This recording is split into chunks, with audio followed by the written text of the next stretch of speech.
ভয়াবহ দাবানলে পুড়ে ছাই হচ্ছে ইসরায়েলের একরের পর একর এলাকা। জীবন বাঁচাতে সব ফেলে এক কাপড়ে পালাচ্ছে ইসরায়েলিরা। রেহাই পাবে কি? ভারত পাকিস্তানের মধ্যে কি বড় যুদ্ধ হবে, নাকি সীমান্তে গুলি বিনিময়ের মধ্যে সীমাবদ্ধ থাকবে? কি বলছে পুরানো ইতিহাস?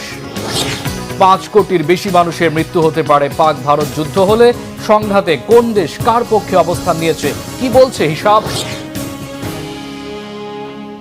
আসসালামু আলাইকুম, দেখছিলেন Bangla vision world news headline. এবার পুড়ে ছাই হচ্ছে গাজায় গণহত্যাকারী ইসরায়েল। মৃত্যু আতঙ্কে ঘরবাড়ি ফেলে ছুটে পালাচ্ছে ইসরায়েলিরা। যা পারেনি আরব ও মুসলিম বিশ্ব, এবার তাই করে দেখাচ্ছে প্রকৃতি। গাজা হত্যাযজ্ঞের প্রতিশোধে গোটা বিশ্ব জ্বলে না উঠলেও এবার স্মরণকালের ভয়াবহ দাবানলে একদিনেই পুড়ে ছাই হয়েছে ইসরায়েলের একরের পর একর এলাকা। বিমান হামলা নয়, আগুনে পুড়ে বীভৎস মৃত্যু থেকে রেহাই পেতে গাজাবাসীর আগুনের সর্বগ্রাসী লেলিহান শিখায় পুড়ে অঙ্গার হওয়া বা শ্বাস নিতে না পারার নিদারুণ যন্ত্রণায় করুণ মৃত্যুর হাত থেকে বাঁচতে জীবন নিয়ে পালাচ্ছে ইসরায়েলিরা। নিয়ন্ত্রণহীন দাবানল পবিত্র নগরী জেরুজালেম থেকে এগুচ্ছে ঝলমলে রাজধানী তেল আভিভের দিকে। আগুনের উৎপত্তি দখলদার সেনার গোলাবর্ষণ বা যুদ্ধবিমানের হামলায় নয়, যেমনটা খোদ ইসরায়েলি করে আসছে ফিলিস্তিনের গাজায়, পশ্চিম তীরে আর লেবাননে, সিরিয়ায়। বলা হচ্ছে ইসরায়েলে স্মরণকালের ভয়াবহ দাবানল এটি। 1.5 বছরের বেশি সময় ধরে অব্যাহত গোলাবর্ষণে নারী শিশুসহ নির্বিচারে ফিলিস্তিনিদের পুড়িয়ে মেরে নিজেদের অপ্রতিরোধ্য মনে করা ইসরায়েলের এমন দশা কেন? নাজুক পরিস্থিতিতে বন্ধ করে দেয়া হয় জেরুজালেম থেকে তেল আভিভগামী মহাসড়ক রুট 1 ও রুট 3। জিউস ন্যাশনাল ফান্ড জানিয়েছে বুধবার 24 ঘন্টায় পুড়েছে 2891 একর এলাকা। পুড়ছে পশ্চিম জেরুজালেম থেকে তেল আভিভ পর্যন্ত বিস্তৃত ইশতাওল বনাঞ্চল। খালি করা হয়েছে অন্তত 10টি জনবসতিপূর্ণ এলাকা। ফায়ার সার্ভিসের 160টির বেশি টিম আর বিমান ও হেলিকপ্টার ব্যবহার করে দাবানল নিয়ন্ত্রণের চেষ্টা চলছে। বেকায়দায় পড়ে আন্তর্জাতিক সহায়তা চেয়েছে ইসরায়েল। আগুন নেভানোর কাজে ব্যবহার করা বিমান চাওয়া হয়েছে গ্রিস, ইটালি ও ক্রোয়েশিয়ার কাছে। পরিস্থিতির ভয়াবহতায় সাহায্যকারী দল, বিমান ও উদ্ধার সরঞ্জাম পাঠানোর উদ্যোগ নিয়েছে Ukraine, France, Romania, Spain, Croatia আর ইটালি। দেশজুড়ে জরুরি অবস্থা জারি করে সেনাবাহিনীকে অগ্নি নির্বাপন ও উদ্ধার তৎপরতায় যোগ দেওয়ার নির্দেশ দিয়েছেন প্রতিরক্ষামন্ত্রী ইসরায়েল কাটজ। 1 মে ইসরায়েলের 77তম স্বাধীনতা দিবস উদযাপনকালে বাসার বাইরে আগুন জ্বালানো, খাদ্যদ্রব্য গ্রিল করায় নিষেধাজ্ঞা দিয়েছে পুলিশ। এক্স হ্যান্ডেলে প্রধানমন্ত্রী বেনিয়ামিন নেতানিয়াহুর ছেলে ইয়ার নেতানিয়াহু বলেছেন, গাজা অভিযান বন্ধের দাবিতে ইসরায়েলের ভেতরে বিক্ষোভকারীরা এই দাবানলের জন্য দায়ী। তার ধারণা আরবরা জড়িত। সহায়তা দিচ্ছে সরকার বিরোধী বামপন্থীরা। সামাজিক মাধ্যমে তার এই মন্তব্য পোস্ট করার দিনই দাবানলের সূত্রপাতকারী সন্দেহে পূর্ব জেরুজালেমের উমতুবা থেকে 55 বছর বয়সী ফিলিস্তিনি অধিবাসীকে আটক করা হয়েছে। তার কাছ থেকে লাইটার, তুলা ও দাহ্য দ্রব্য জব্দ করা হয়েছে বলে জানিয়েছে পুলিশ। শুষ্ক আবহাওয়া আর বাতাসের তীব্রতার কারণে দাবানল নিয়ন্ত্রণে আনা সহজ হবে না বলে মনে করছে ইসরায়েলের অগ্নি নিরাপত্তা বিভাগ। গত সপ্তাহে শারন সহ ইসরায়েলের মধ্যাঞ্চলে দাবানলে পুড়ে ছাই হয় হাজার হাজার একর এলাকা। আয়রন ডোম, সর্বাধুনিক অস্ত্র আর নিরাপত্তা সরঞ্জামে সুসজ্জিত ইসরায়েলের ভেতরে নিয়ন্ত্রণহীন এই দাবানলকে সৃষ্টিকর্তার গজব, পাপের ফসল আর ফিলিস্তিনিদের অভিশাপ বলছেন নেটিজেনরা। Mehrab Hussain Khan, Bangla vision news desk. Bharat পাকিস্তানের মধ্যে বড় ধরনের যুদ্ধ কি হবে, নাকি সীমান্তে গুলি বিনিময়ের মধ্যেই সীমাবদ্ধ থাকবে? কি বলছে পুরানো ইতিহাস? কাশ্মীর হামলার জবাবে কি পদক্ষেপ নেবে ভারত, আর সামরিক আঘাত কিভাবে প্রতিহত করবে পাকিস্তান? এমন সব প্রশ্নে এখন সরব বিশ্ব, বিশেষ করে এই উপমহাদেশের সংবাদ মাধ্যম থেকে শুরু করে সাধারণ মানুষ। হাফিজুল ইসলামের ডেস্ক রিপোর্টে বিস্তারিত। পাকিস্তানে যে কোনো মুহূর্তে হামলা চালাবে ভারত, এমন বিস্ফোরক তথ্য উপমহাদেশের আকাশে ছড়াচ্ছে যুদ্ধের গন্ধ। সীমান্ত পেরিয়ে সামরিক অভিযান পরিচালনা করবে নয়াদিল্লি, বিশ্বস্ত গোয়েন্দা সূত্রের বরাতে আগাম সতর্ক করেছেন পাকিস্তানের তথ্যমন্ত্রী আতাউল্লাহ তারার। ইসলামাবাদ বলছে, পেহেলগাম হত্যাকাণ্ডের সাজানো অভিযোগে ভারত একতরফা আগ্রাসনের চেষ্টা করলে দেয়া হবে কঠিন জবাব। চরম উত্তেজনার মাঝে একের পর এক উচ্চ পর্যায়ের নিরাপত্তা বৈঠক করে যাচ্ছে ভারত। একই সাথে ভারতীয় সেনাবাহিনীকে চূড়ান্ত সামরিক স্বাধীনতা দিয়েছেন প্রধানমন্ত্রী নরেন্দ্র মোদী। পরমাণু শক্তিধর দুই দেশের নাটকীয় শোডাউন মনে করিয়ে দিচ্ছে পুরনো শত্রুতার ইতিহাস। পাল্টাপাল্টি যুদ্ধে কী ধরনের পদক্ষেপ নিতে পারে ভারত, আর এর জবাবে কিভাবে প্রতিক্রিয়া জানাবে পাকিস্তান? মন্ত্রিসভার নিরাপত্তা কমিটির টানা বৈঠক, নিয়ন্ত্রণ রেখা বরাবর গোলাগুলি এবং নৌবাহিনীর ক্ষেপণাস্ত্র পরীক্ষার ঘোষণা, সব মিলিয়ে ভারতের কৌশলগত অবস্থান স্পষ্ট। এবার পাল্টা আঘাত অনিবার্য। অন্যদিকে মুখ বুজে নেই পাকিস্তানও। ইসলামাবাদ ইতিমধ্যে জানিয়ে দিয়েছে, প্রতিরোধ শুধু প্রতিরক্ষাতেই থামবে না, নেয়া হবে উচিত প্রতিশোধ। এর মধ্যেই জাতিসংঘ, চীন, সৌদি আরব ও যুক্তরাষ্ট্রের সঙ্গে পাক সরকারের কূটনৈতিক যোগাযোগের খবর পাওয়া গেছে। সেই সাথে প্রশাসনের তরফ থেকে দেওয়া হয়েছে পাকিস্তানের সেনা, বিমান ও নৌবাহিনীকে সর্বোচ্চ প্রস্তুতি নেয়ার নির্দেশ। ভারতের সামরিক ইতিহাস বলছে, প্রতিক্রিয়া হতে পারে নানা মাত্রায়। কখনো গোপন কমান্ডো বাহিনী সীমান্ত পেরিয়ে পাকিস্তানি সেনাচৌকিতে হানা দিয়েছে, কখনো আবার চালিয়েছে সার্জিক্যাল স্ট্রাইক। 2016 সালে উরিতে 17 সেনা হত্যার পর নিয়ন্ত্রণ রেখা পেরিয়ে পাকিস্তানে হামলা চালায় ভারত। 2019 সালে পুলওয়ামায় আত্মঘাতী হামলার পর পাকিস্তান শাসিত বালাকোটে বিমান হামলা চালায় ভারতের বিমান বাহিনী। অবশ্য ঘটনার পরদিনই একটি ভারতীয় ফাইটার জেট গুলি করে ভূপাতিত করে পাকিস্তান। আটককৃত এক ভারতীয় পাইলটকে ফেরত দিয়ে তখন বিশ্বমত নিজেদের পক্ষে এনেছিল পাক সরকার।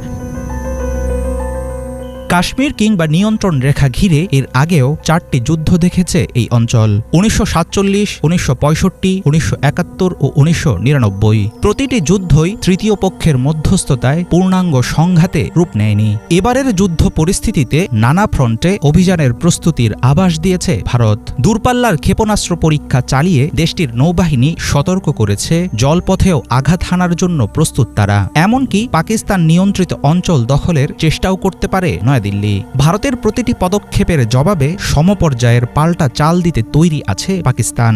অভ্যন্তরীণ রাজনৈতিক চাপ ও মোদী প্রশাসনের লাগাতার ব্যর্থতায় চাপে আছে নয়াদিল্লি। এর পুরো ফায়দা নেবে ইসলামাবাদ।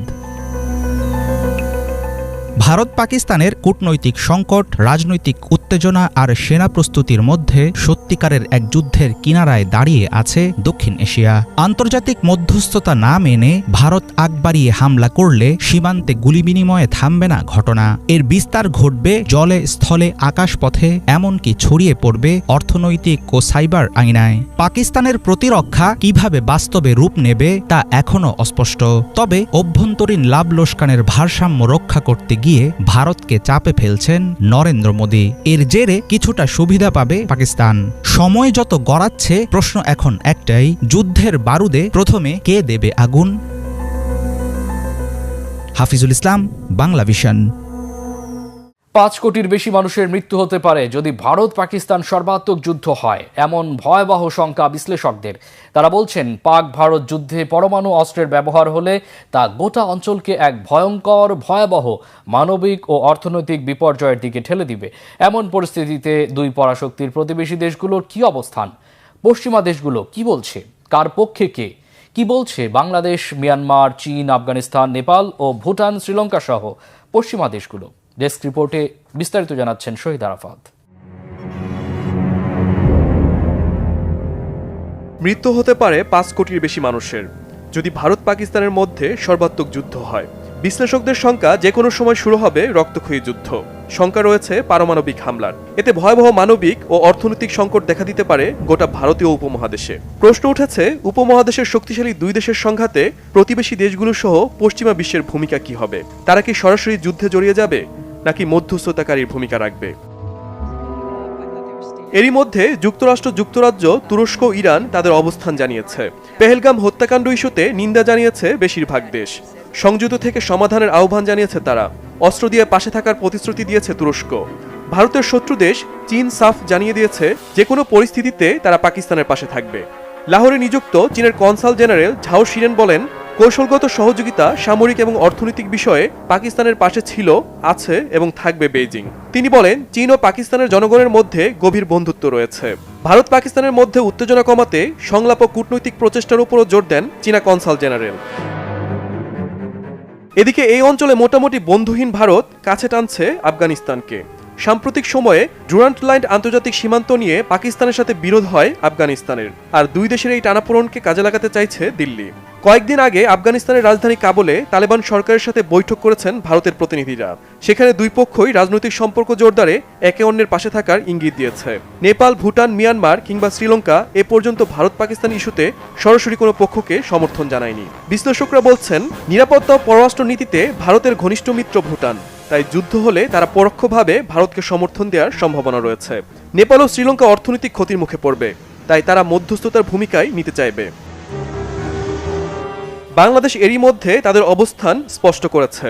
পাকিস্তান ও ভারতের সাথে ভালো সম্পর্ক থাকায় দেশ দুটির মধ্যে চলতি পরিস্থিতির সমাধান দেখতে চায় বাংলাদেশ। সেজন্য মধ্যস্থতাকারীর ভূমিকাও রাখতে রাজি বাংলাদেশ। এরই মধ্যে পররাষ্ট্রমন্ত্রী তৌহিদ হোসেন এক সংবাদ সম্মেলনে বলেছেন, এই অঞ্চলে সংঘাত চায় না বাংলাদেশ, শান্তি প্রতিষ্ঠার পক্ষে Dhaka. Shahid Arafat, Bangla vision, news desk. কাশ্মীরের পেহেলগামে সাম্প্রতিক সন্ত্রাসী হামলার পর থেকে সন্ত্রাসবাদের বিরুদ্ধে লড়তে ভারত ও পাকিস্তানের সাথে কাজ করার প্রতিশ্রুতি জানিয়ে আসছে যুক্তরাষ্ট্র। এরই ধারাবাহিকতায় দুই দেশের নেতাদের সাথে ফোনে কথা বললেন মার্কিন পররাষ্ট্রমন্ত্রী মার্কো রুবিও। ফোন আলাপে দুই দেশের শীর্ষ নেতাদের উত্তেজনা কমানোর আহ্বান জানিয়েছেন তিনি। মীর ফজলে রাব্বি, ডেস্ক রিপোর্ট। কাশ্মীরের পেহেলগামে সাম্প্রতিক সন্ত্রাসী হামলার পর ভারত ও পাকিস্তানের মধ্যে উত্তেজনা কার্যত চরমে পৌঁছেছে। এই উত্তেজনা সামরিক সংঘাতে রূপ নেওয়ার আশঙ্কা ক্রমেই বাড়ছে। ভারতীয় সেনাবাহিনীর নাকের ডগায় এমন হামলার ঘটনা ঘটায় প্রশ্নবিদ্ধ হচ্ছে দেশটির নিরাপত্তা দক্ষতা নিয়ে। এবার চলমান উত্তেজনার মধ্যেই ভারতকে আরও কোণঠাসা করে ফেলল যুক্তরাষ্ট্র। সন্ত্রাসবাদের বিরুদ্ধে লড়তে ভারত ও পাকিস্তানের সাথে কাজ করার প্রতিশ্রুতি জানিয়ে আসছে যুক্তরাষ্ট্র। এরই ধারাবাহিকতায় দুই দেশের নেতাদের সাথে ফোনে কথা বললেন মার্কিন পররাষ্ট্রমন্ত্রী মার্কো রুবিও। বুধবার রাতে এক প্রতিবেদনে এই তথ্য জানিয়েছে বার্তা সংস্থা রয়টার্স এবং সংবাদ মাধ্যম টিআরটি গ্লোবাল। প্রতিবেদনে বলা হয়েছে, মার্কিন পররাষ্ট্রমন্ত্রী মার্কো রুবিও দুই দেশের শীর্ষ নেতাদের সঙ্গে আলাদা করে ফোনে কথা বলেছেন এবং উত্তেজনা কমানোর আহ্বান জানিয়েছেন। ফোন আলাপের বিষয়ে মার্কিন পররাষ্ট্র দপ্তর থেকে দেওয়া এক পৃথক বিবৃতিতেও এই তথ্য জানানো হয়েছে। পাকিস্তানের প্রধানমন্ত্রী শেহবাজ শরীফের সঙ্গে ফোন আলাপে রুবিও গত 22 এপ্রিল পেহেলগামে হামলার নিন্দা জানানোর প্রয়োজনীয়তা নিয়ে কথা বলেছেন। একই সঙ্গে হামলার তদন্তে সহযোগিতা করার আহ্বান জানিয়েছেন তিনি। জবাবে প্রধানমন্ত্রী শেহবাজ বলেন, ভারতের উস্কানিমূলক আচরণ শুধু উত্তেজনাই বাড়াচ্ছে। তিনি যুক্তরাষ্ট্রের প্রতি আহ্বান জানান যেন তারা ভারতের ওপর দায়িত্বশীল আচরণ ও ভাষার ব্যবহার নিশ্চিত করতে চাপ প্রয়োগ করে। অন্যদিকে কাশ্মীরের উত্তেজনা কমাতে ভারতকে পাকিস্তানের সাথে কাজ করতে বলেছে যুক্তরাষ্ট্র। ভারতের পররাষ্ট্রমন্ত্রী এস জয়শঙ্করের সঙ্গে ফোনে কথা বলার সময় ভারতকে সতর্কতা জানান মার্কো রুবিও। রুবিও বলেন, তিনি পেহেলগাম হামলায় নিহতদের জন্য দুঃখ প্রকাশ করছেন, তবে ভারত যেন পাকিস্তানকে অভিযুক্ত করার আগে সতর্ক থাকে, কারণ এখন পর্যন্ত ভারত এই হামলায় পাকিস্তানের সম্পৃক্ততার কোনো প্রমাণ প্রকাশ করতে পারেনি। এর আগে উত্তেজনা নিরসনে জাতিসংঘ মহাসচিব অ্যান্তোনিও গুতেরেস, পাকিস্তানের প্রধানমন্ত্রী শেহবাজ শরীফ ও ভারতের পররাষ্ট্রমন্ত্রী এস জয়শঙ্করের সঙ্গে কথা বলেন। তিনি ভারত ও পাকিস্তানের মধ্যকার ক্রমবর্ধমান উত্তেজনা নিয়ে গভীর উদ্বেগ প্রকাশ করেন। মর্মান্তিক পরিণতি হতে পারে এমন সংঘাত এড়ানোর উপর জোর দেন তিনি। সেই সঙ্গে গুতেরেস মধ্যস্থতার প্রস্তাবও দিয়েছেন। মঙ্গলবার পাকিস্তানের তথ্যমন্ত্রী আতাউল্লাহ তারার বলেন, পাকিস্তানের কাছে বিশ্বাসযোগ্য গোয়েন্দা তথ্য আছে যে ভারত 24 থেকে 36 ঘন্টার মধ্যে পাকিস্তানের বিরুদ্ধে সামরিক পদক্ষেপ নিতে চাচ্ছে, কিন্তু তিনি কিসের ভিত্তিতে এমন তথ্য জানালেন তা পরিষ্কার করেননি। এ অবস্থায় মঙ্গলবার রাতেও কাশ্মীর সীমান্তের নিয়ন্ত্রণ রেখা বরাবর ভারত ও পাকিস্তানের সেনাদের মধ্যে ব্যাপক গোলাগুলি হয়। টানা 6ষ্ঠ রাতের এ গোলাগুলিতে হতাহতের কোনো খবর পাওয়া যায়নি, তবে চলমান উত্তেজনার প্রভাব সবচেয়ে বেশি পড়ছে দেশ দুটির আকাশসীমায়। পাল্টাপাল্টি সিদ্ধান্তের প্রেক্ষিতে শুরুতে ভারতের এয়ারলাইন্সগুলোর জন্য আকাশপথ বন্ধ করে দেয় পাকিস্তান। এরপরও কাশ্মীর সীমান্তে ভারতীয় বিমান বাহিনীর 4টি রাফায়েল যুদ্ধবিমান টহল দিচ্ছিল। এ সময় পাকিস্তানি যুদ্ধবিমান সেগুলোকে শনাক্ত ও ধাওয়া করে। এতে রাফায়েল যুদ্ধবিমানগুলো পালিয়ে যায়। সবশেষ পদক্ষেপ হিসাবে ভারতও সমস্ত পাকিস্তানি বিমানের জন্য আকাশসীমা বন্ধের ঘোষণা দিয়েছে। মীর ফজলে রাব্বি, বাংলা ভিশন। এদিকে সম্ভাব্য যুদ্ধ ঘিরে ভারতের জলসীমার কাছে যুদ্ধজাহাজ মোতায়েন করে বড় ধরনের সামরিক মহড়া চালিয়েছে পাকিস্তান নৌবাহিনী। ভারতকে সতর্কতা জানিয়ে একের পর এক মিসাইল নিক্ষেপ করেছে পাকিস্তান। এদিকে দখলকৃত কাশ্মীর সীমান্তে টহল দেওয়ার সময় পাকিস্তানি বিমান বাহিনীর ধাওয়াকে ভারতের অন্তত 4টি রাফায়েল যুদ্ধবিমান পিছু হটেছে বলে জানিয়েছে ইসলামাবাদ। পাক প্রতিরক্ষামন্ত্রী হুঁশিয়ারি দিয়ে বলেছেন, কোনো রকম হামলা হলে পাল্টা জবাবে ভারতে আরও বড় হামলা চালানো হবে। হিজল জোবাইরের ডেস্ক রিপোর্ট। যে কোনো মুহূর্তে আগ বাড়িয়ে হামলা চালাতে পারে ভারত। গোয়েন্দা তথ্যের ভিত্তিতে এমনটাই আশঙ্কা করছে পাকিস্তান। সার্বিক প্রেক্ষাপটে সর্বাত্মক যুদ্ধের প্রস্তুতি নিয়ে রেখেছে ইসলামাবাদ। এরই অংশ হিসেবে এবারে ভারতের জলসীমার কাছে যুদ্ধজাহাজের বহর মোতায়েন এবং বড় আকারের সামরিক মহড়া চালিয়েছে দেশটির নৌবাহিনী। মূলত ভারতকে সামরিক শক্তি দেখানোর উদ্দেশ্যেই 2 দিন ব্যাপী ওই মহড়া চালায় পাকিস্তান। সরাসরি যুদ্ধের মহড়া ছিল তা। এ সময় একের পর এক মিসাইল নিক্ষেপ করে দিল্লিকে যুদ্ধে না জড়াতে হুঁশিয়ারি দেয়া হয়। 30 এপ্রিল ভারতীয় গণমাধ্যম টাইমস অব ইন্ডিয়া করাচির অদূরবর্তী স্থানে ভারতের জলসীমার কাছে পাকিস্তানের বেশ কিছু যুদ্ধজাহাজ মোতায়েন ও সামরিক মহড়ার এ খবর জানায়। এর প্রতিক্রিয়ায় ভারতের নৌবাহিনীও আরব সাগরে জাহাজ বিধ্বংসী মিসাইল নিক্ষেপ করে মহড়া চালায় বলে জানানো হয়। এদিকে দখলকৃত কাশ্মীরের সীমান্তে সন্দেহজনকভাবে টহল দেওয়ার সময় পাকিস্তানি বিমান বাহিনীর ধাওয়া খেয়ে ভারতের অন্তত 4টি রাফায়েল যুদ্ধবিমান পিছু হটেছে বলে জানিয়েছে ইসলামাবাদ। 30 এপ্রিল প্রভাবশালী পাকিস্তানি সংবাদ মাধ্যম ডন ফলাও করে এই খবর ছেপেছে।